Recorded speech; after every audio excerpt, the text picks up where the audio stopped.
Good morning. Right.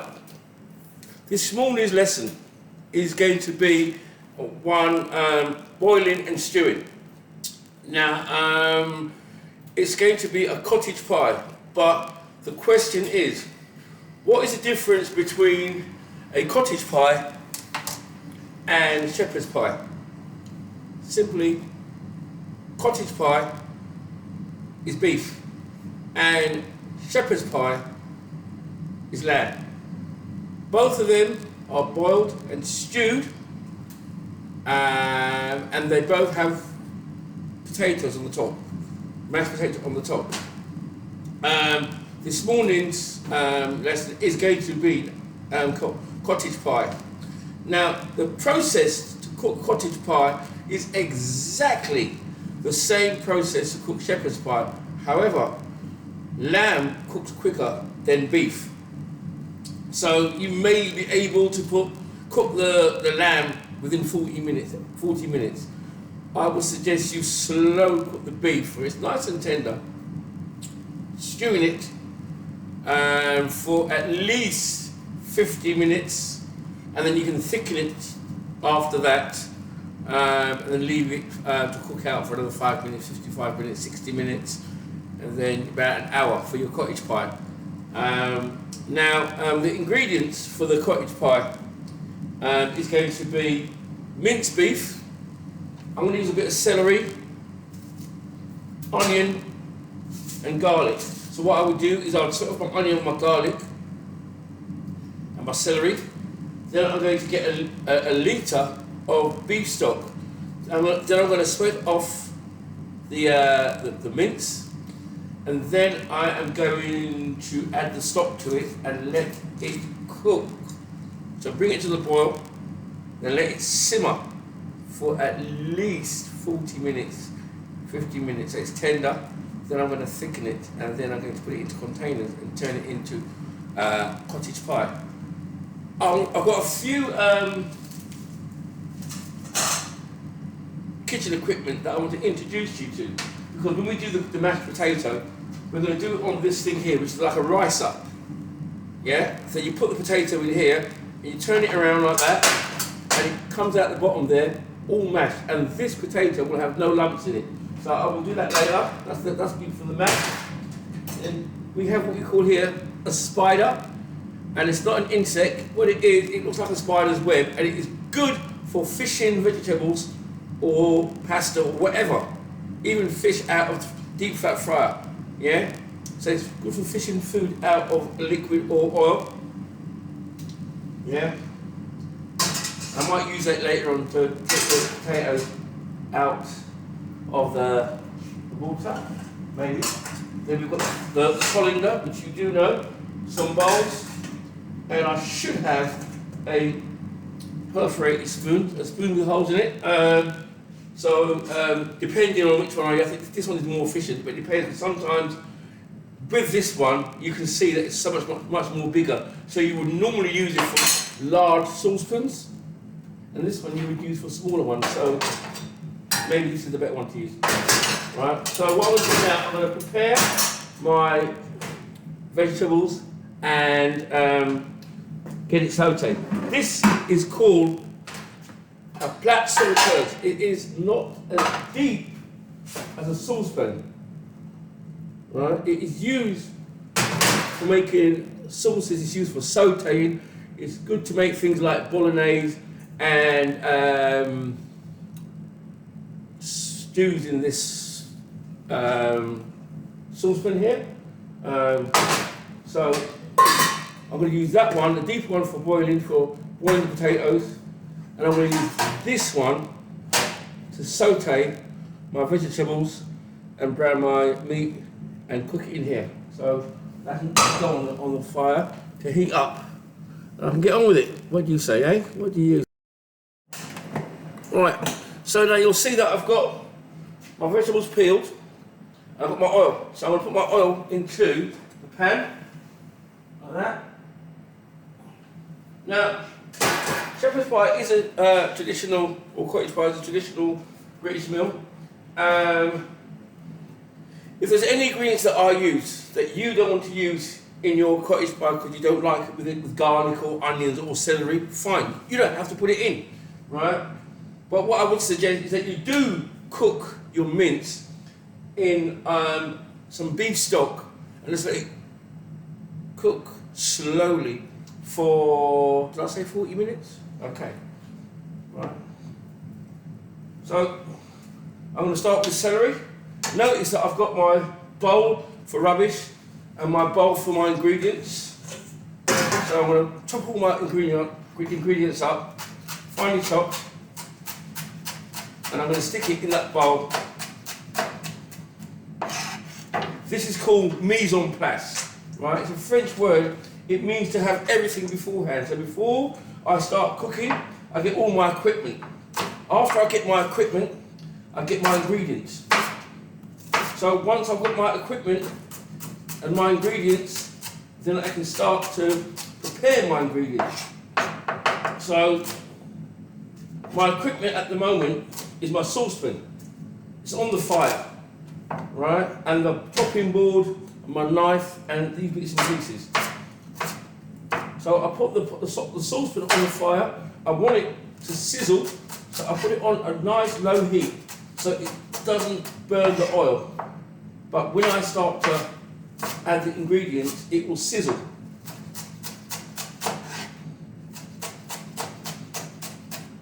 I'm not going to add any salt to this dish because there's going to be lots of salt in the bouillon. So I'm just going to slice my onions. Not slice my onions, dice them.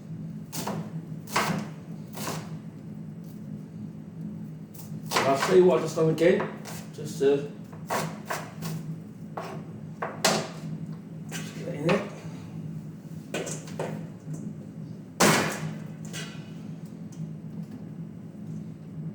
I'll make strokes along it like that, and then I cut across like that, and then once I cut across, I cut down like that, and that will give me the dices that I need.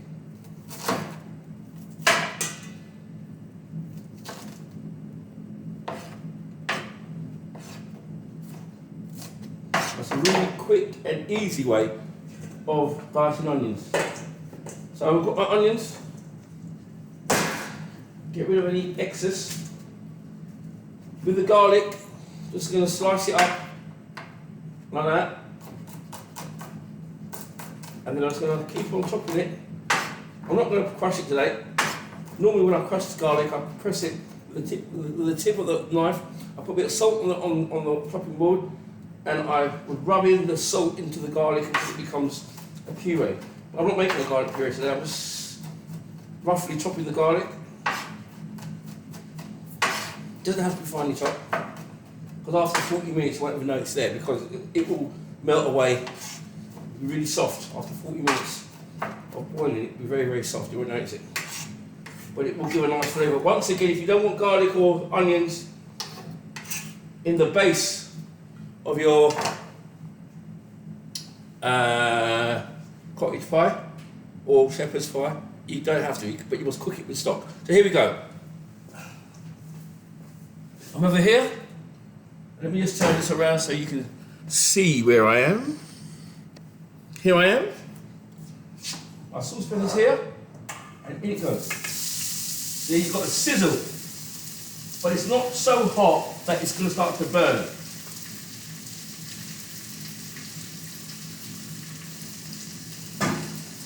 I've got this on electric hob on Mark 3. This one goes to 6, so you want it on a medium heat, not too low and not too high.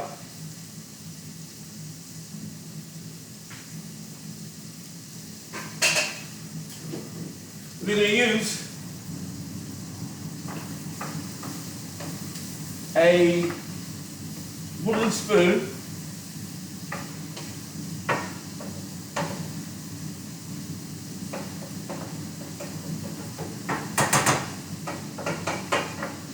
to spin around the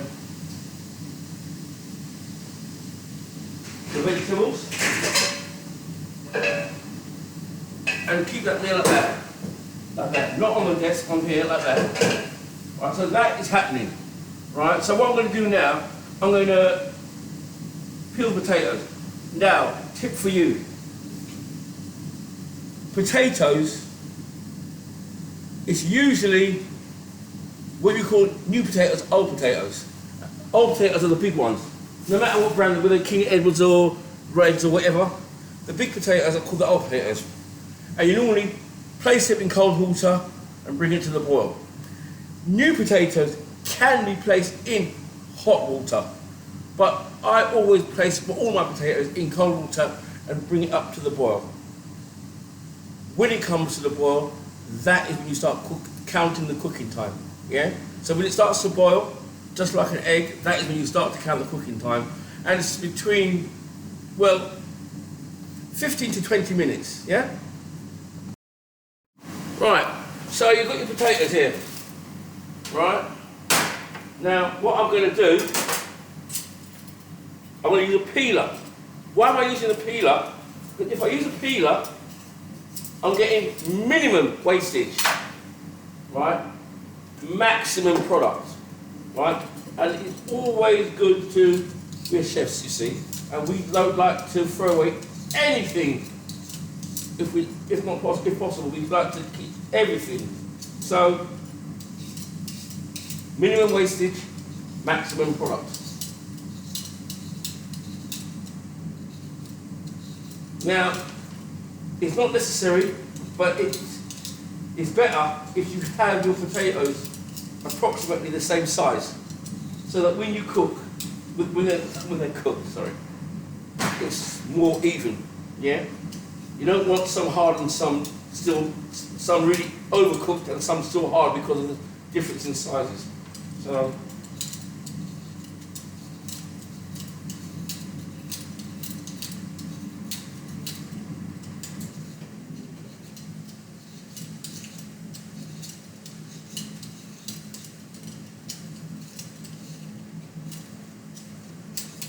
So you can see that I'm using a peeler, and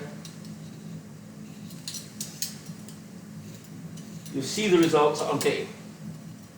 Yeah? It might take a little bit of practice, but then anything you're going to be good at, it will take practice. Will it not?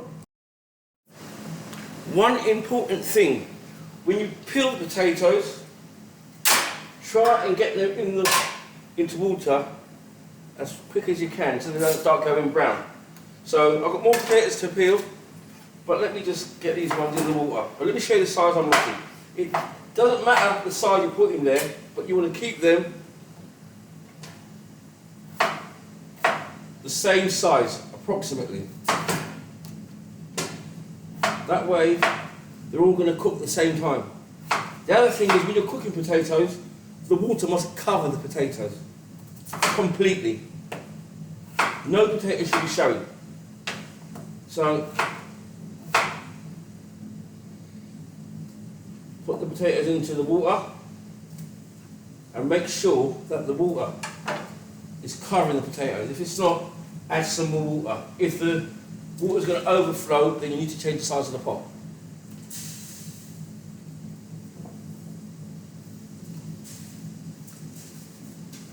Right, so I'm just going to peel some more potatoes.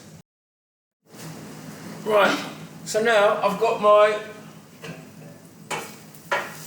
vegetables still sweating off nicely, nice and slow. Now, I can add the meat to that. Now, I'm not going to add any salt to this, but I will add pepper. Going to go here. Just a little bit of pepper.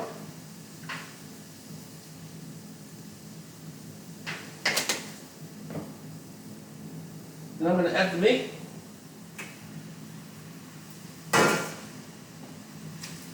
And then I'm going to brown that off. Right, the potatoes on the fire, boiling. well, not boiling, it's on the fire. That will be brought to the boil. Once it's brought to the boil, I'll get it to simmer.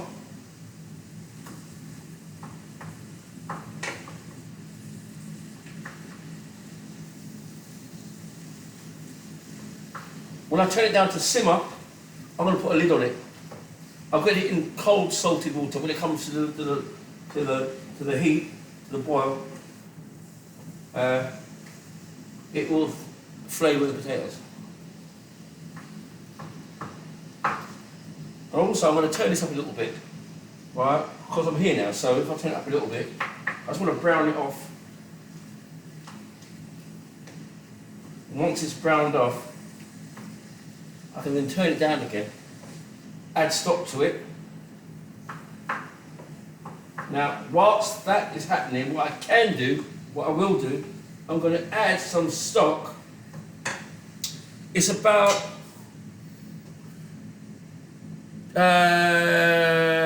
10 grams of beef, 25 grams of beef stock to a litre of water. 3 oxo cubes to a litre of water. Minimum 2.5 if you don't want it too salty, yeah? Yeah? About 2.5 to 3 cubes. About 25 to 30 grams to a litre of water. Right, now the meat is nice and browned off. I add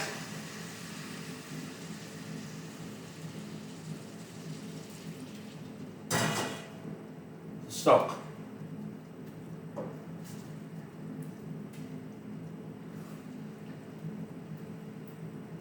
Bring it to the boil and then simmer it for 40 minutes. So, slowly, slowly.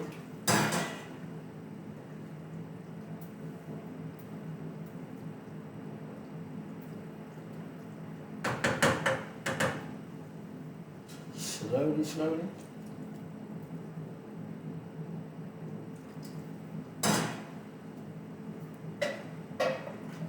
I'm going to leave some stock back in here that I'm going to use when I thicken it with corn flour later.